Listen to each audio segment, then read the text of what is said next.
My name's Andy Burnham. And what brings you to Megalithomania?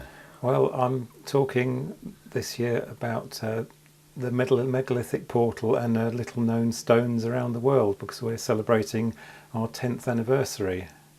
Now, the megalithic portal has mushroomed really over the years, hasn't it? I myself am a loyal subscriber and eagerly await the bulletins every month. Are they great. now these days? Well, it's kind of when we get 12 stories together, so it's as and when, but it's usually between one and every 1 and 2 weeks. Excellent. And you're reaching a point now where your mapping, if you like, of all these Neolithic, megalithic sites is reaching quite astronomical proportions, no pun intended. Well, people keep coming along and sending us data, and we get whole masses in at once, and of course people send individual sites as well. So yeah, we're up to about 50,000 sites worldwide now. 50,000, yeah. Wow. And what have you got any personal favourites?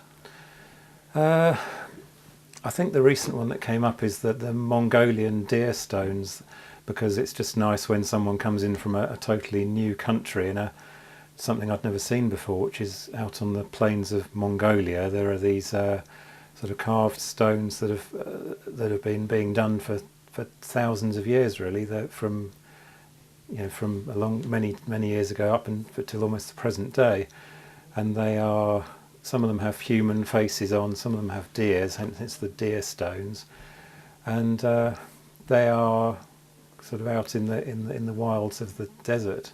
And this is the Gobi Desert, presumably. No, I think it's further north than that because it's got mountains around, so it's more plains and steppes, I think, than actual desert. Wow! But it's plain, there's nothing around for miles.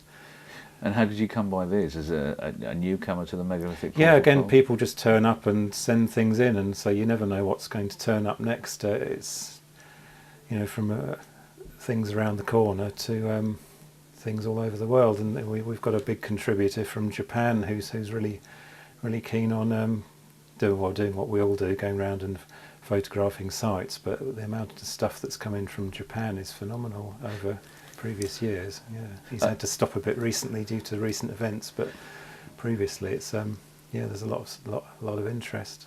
And I understand that you've got kind of interactive stuff going on now with Google Earth, so to help with the mapping, so that people can look at the locations of these. Yeah, that's something I'm showing in the talk. So what we've got is from the points we know the longitude and latitude, so we plot each one out as a point, and we let people download. In the UK you can download individual counties, and for elsewhere in the world you can download a whole country, say India or China, or in France we've got a lot of sites, so you can download individual counties and then you load them up into Google Earth.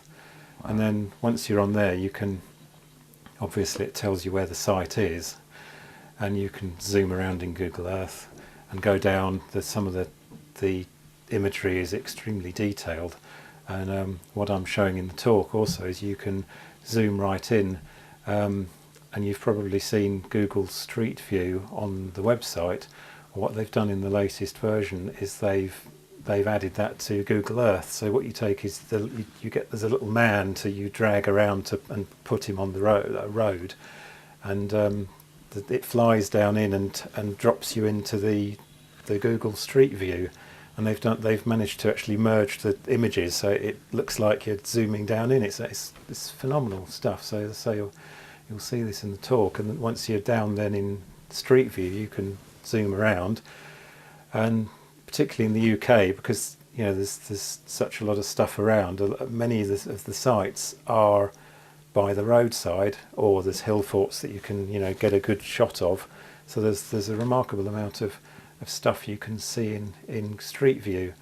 And to kick things off, what I said was when Street View went national to the UK last spring, I set up a competition and said, okay, we're going to have a prize for the most people who can download the most or link to the most images of Google Street View. And I've sort of plotted a map, so you can see an overview map of all the things you can see on Street View. So you've got a map of that. You can choose each one, and then from there you can drop in to Street View that way. So that's something probably Google didn't think about. They're thinking about businesses and people's homes, but there's an enormous number of megaliths and also holy wells, because they're just by the side of the road, in a little alcove. So they're good things to spot as well. So it's like you can go around and do it from the comfort of your own home. Do the megalith spotting. It is astonishing, isn't it? The irony, if you like, of the very latest high-tech, cutting-edge technology being used to explore very ancient technology, if you want to call it in megalithic terms. Yeah. Well, I think it's fitting because back thousands of years ago, people were doing things that were very new to them and moving huge stones. So we're just carrying on the tradition of new technology, I think.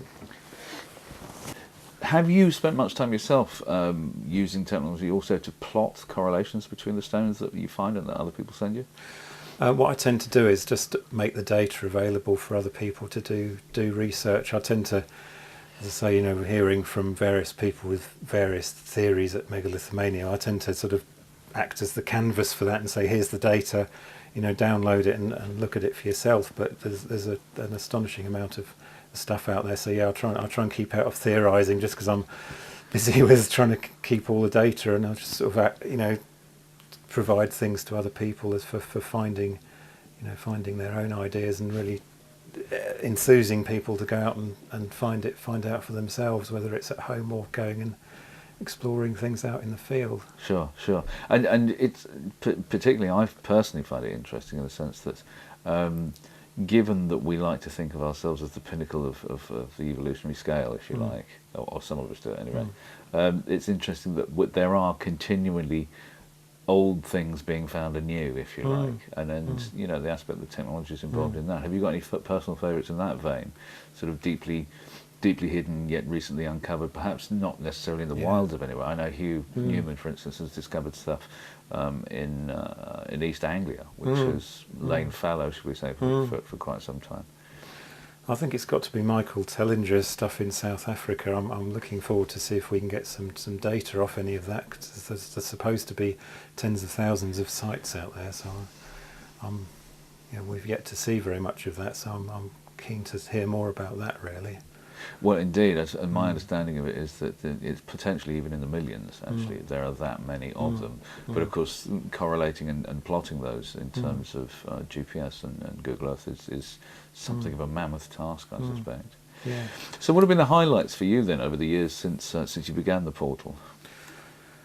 I think it's just enthusing people to send things in, and when people come from somewhat from Japan and from Canada, and I think also getting people knowing more about these things in North America, because there are, there's the Indian mounds and there's mysterious Indian rock piles or Native American rock piles that are, the conventional archaeologists are not convinced that they are how ancient they are, but we're convinced there's some really ancient stuff there. So and enthusing people out there to look after their sites and go and find them, because there's nothing like the protection as there is you get for sites in the UK and Europe. They can just be bulldozed basically unless there's people out there who are interested. So I think raising awareness in other countries as well. No, indeed. Yeah. And I think actually, just to kind of hark back a little bit to Michael Tellinger's